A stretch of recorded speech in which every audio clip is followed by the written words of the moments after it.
نحمدہ ونصلی علی رسولہ الکریم اما بعد۔ قرآن مجید میں ارشاد ہوتا ہے ما اصاب من مصیبت الا باذن اللہ، کوئی بھی مصیبت اللہ کے حکم کے بغیر نازل نہیں ہوتی۔ سورہ تغابن آیت نمبر 11۔ سیلاب متاثرین پر بہت آزمائش کی گھڑی آن پڑی ہے۔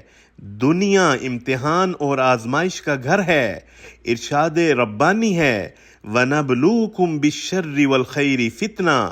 سورۃ الانبیاء آیت نمبر 35 میں ارشاد ہوتا ہے ہم تمہیں سختی اور آسودگی میں آزمائش کے طور پر مبتلا کرتے ہیں۔ سختی یا برے حالات میں صبر کا امتحان اور اچھے حالات میں شکر کا امتحان ہوتا ہے۔ دونوں حالات میں اللہ کی نافرمانی سے بچنا چاہیے اور توبہ و استغفار کرنی چاہیے۔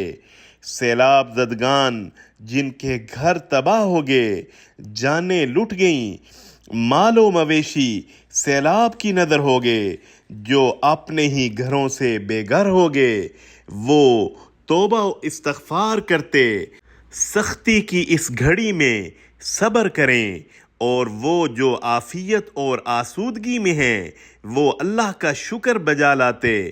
سیلاب زدگان بھائیوں کی امداد کے لیے دل کھول کر تعاون کریں۔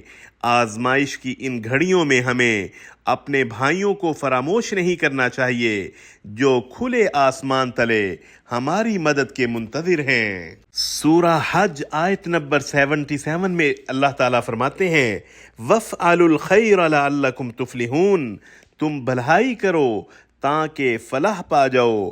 حضرت عبداللہ بن عمر رضی اللہ عنہما سے مروی ہے کہ رسول اللہ صلی اللہ علیہ وسلم نے فرمایا مسلمان کا بھائی ہے، نہ اس پر ظلم کرتا نہ اس کی مدد چھوڑتا ہے۔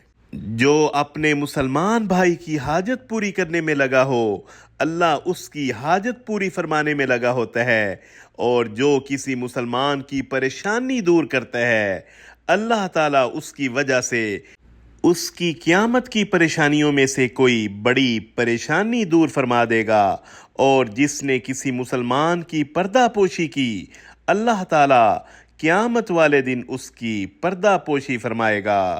متفق علیہ۔ وصلی اللہ علی النبی الکریم۔